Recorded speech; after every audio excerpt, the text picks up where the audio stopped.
On today's show, how advisors can expand their practice using life insurance settlement market. Part 4 of this week's series on Life Insurance Settlement Update for 2014 with President and CEO of the Life Insurance Settlement Association, Darwin Baston. Hi everyone, I'm Steve Savant, syndicated financial columnist and contributing author to Backroom Technician and Inspire. Let's get down to business. Welcome to the show, Darwin. Thank you. Well, we talked about a lot of things yesterday on regulation. I want to just continue a little bit of that and then get into the things we want to talk about.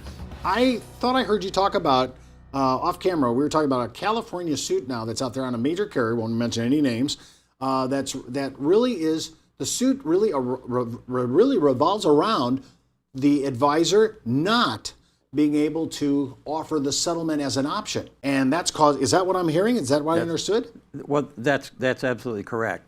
And just to review just a little bit about how those regulations came about, there are 6 states that have consumer disclosure acts that require carriers to notify seniors who are going to lapse a policy of the options they have available to them. Mm-hmm. And there are a number of those options. You can continue to pay the premium, you can get a loan, you can do any number of things. But one of them is a life settlement. And in this case, the owner of the policy, I believe it was a trust, they failed, the policy was a large one. They couldn't afford the premiums anymore. So they were looking for ways to reduce that cost.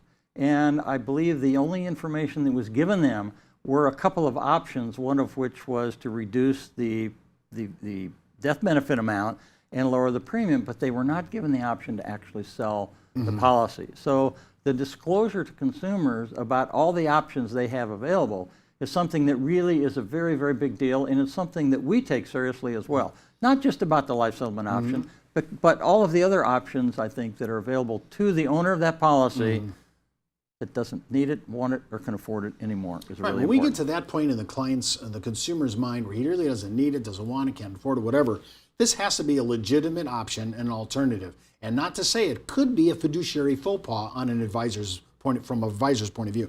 I want to talk about, we always talk about how meaningful code of ethics is. I feel like a little Boy Scout putting my hand on the handbook, but we're really talking about best practices, how you would treat your own parents if this was the people you were talking about. One of the things I want to talk to you about today, though, because I really want to notify beneficiaries of these policies, hey, your parents are thinking about doing this, just so that everybody has a family conversation, because they're the people that this was originally written for. Ultimately, for trust work, many times it's the next generation. And I think this is one of those best practices that we need to insert and need to notify these people. Well, in fact, the regulations require that when a person is going to sell their policy, that their beneficiaries have actually signed off. In the closing documents, there are several things that you have to go through, because keep in mind, you're trying to make sure, the investor wants to make absolutely sure that when that death occurs, they're going to get paid that death benefit. So these are some of the requirements. But one of the things that's already built into the regulations and the law is the requirement that beneficiaries must sign off as well, so that they come down the road, they don't sue them because, oh, I didn't know, and Dad didn't know what he was talking about. So that aspect is built into it.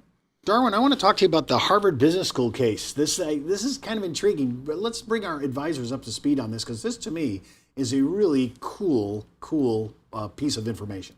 Well, that was one of the very rewarding days of my life when we had put a conference on in the spring. We do an annual investor conference, and we'd done that conference, and I got a telephone call about a month after that from Professor Lauren Cohn at the Harvard Business School. And he started asking me a bit about life settlements, and he wanted to know more about them because he thought it was something very intriguing. And some of his students in class had brought the term up before. So I asked him what he was doing the next week, and he said, well, I'm here. And I said, well, fine, I'll be up. And I went and sat down with him for a number of hours, and we talked about this marketplace. And he got online and had access to all of our members and all the information that we had available to him. Next thing you know, he calls up and said, I've got a draft of a case that I've written on this, and I would like, your views on it. So I gave him some of the corrected things that needed to be corrected. Next thing you know, he published the case. The case is taught in his Harvard Business School MBA program. About a month ago, I attended an investment management workshop, which is a premier workshop in the investment profession. And that case was presented to about 100 executives that were consultants and pension fund managers and hedge fund managers and the like. So, to me, what this does is it brings a legitimacy of the life settlement as an investment opportunity to a new era when you're beginning to talk about that and debate it in a Harvard Business School environment or any other environment in academia. Well, I love third-party endorsements like Harvard School of Business, and it's now taught in an MBA class. There's nothing wrong with that. We come back from the break, we're going to talk more about just how to enter this market, how it can really expand your practice and build out your business right after the break. It's not how much money you make for your clients, it's how much money they get to keep, especially in retirement. But retirement income could cause Social Security benefits to be taxed. One tax advantage alternative is life insurance designed as a non-modified endowment contract that can generate tax-free income without taxing Social Security benefits.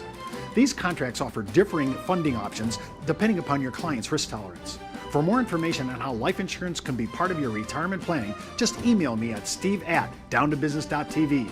Brought to you by Ash Brokerage, the practice enhancement company.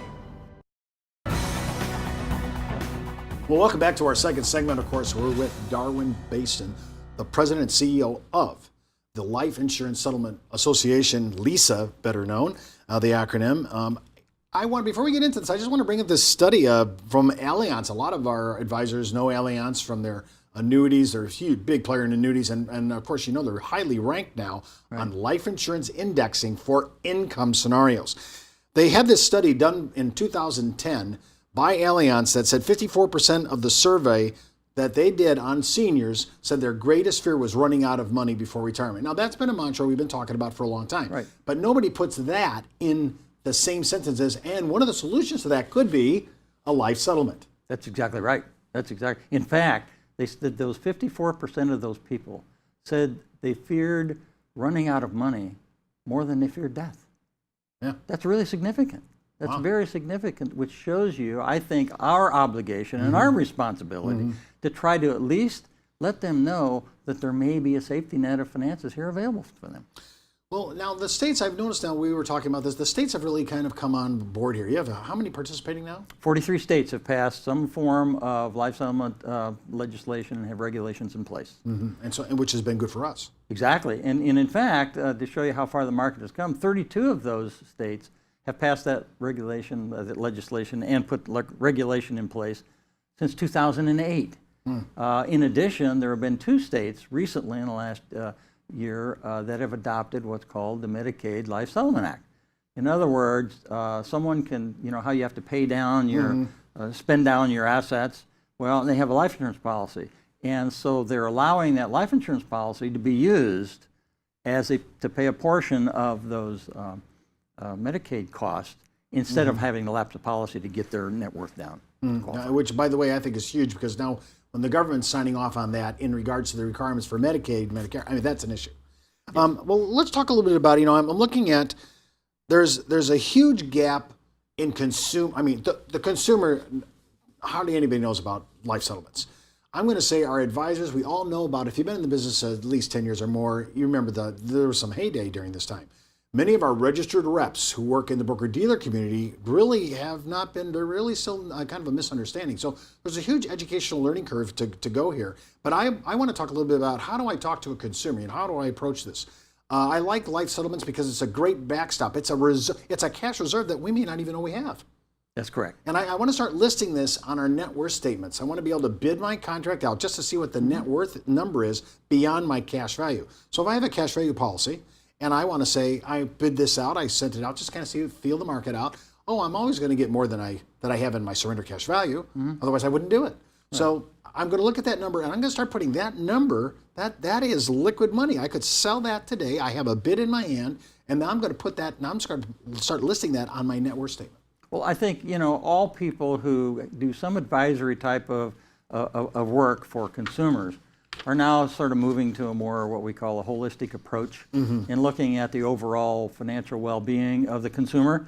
And so that is the opportunity to be able to put that, consider, wait a minute, what about this life insurance policy and its potential value and to include that? Now, I will say that I believe a lot of the advisory community probably have a lot of skepticism from the past about what a life settlement is. You know, look, they're inundated. I can't even imagine how much a life insurance agent has to know about all the products they have, about all the regulations that they have to follow and everything else. And when you put another thing in the works here for them to think about, it's like, oh my gosh, I don't know whether I can handle that. And so therefore, it is a big burden to overcome their feeling of trust. And I think it is a responsibility of ours then to be able to work with them so they can understand who to go to for the kind of advice they need as a backstop to help their clients. One of the proof texts to life settlements, especially for the senior market, you know, that ad, what's the actor that does the reverse mortgage? Fred Thompson. Yes, Fred Thompson. That ad has generated what kind of traffic? Oh, it's in the tens of thousands of inquiries every day Every from day. consumers. From No, I'm sorry, excuse me. Every month. Every from month. Consumers. 30,000 just because he said there's an option and consumers didn't know about it. Right. You see, this is they thought, well, I'm cash poor.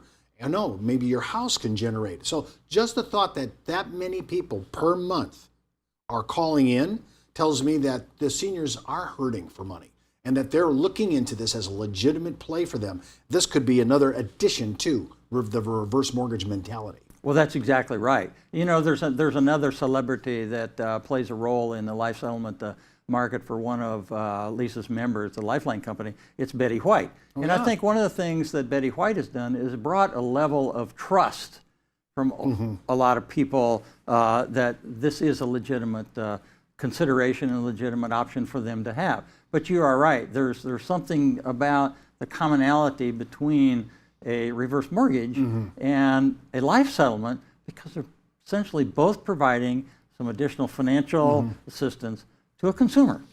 And they're doing this with two assets that people did not know had liquidity features. That's correct. One of them. That's correct. Yeah, that to me is huge. And I think the other thing to realize and just understand is both the life settlement market and the reverse market have had their share of difficulties in terms of being, you know, we'll call it our dark days, but we had our share of difficulties.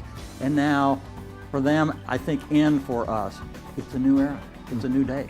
Well, that's all the time we have for today. Remember, before moving forward with any of the ideas on our show, always consult your tax advisor and legal counsel or your broker-dealer compliance officer.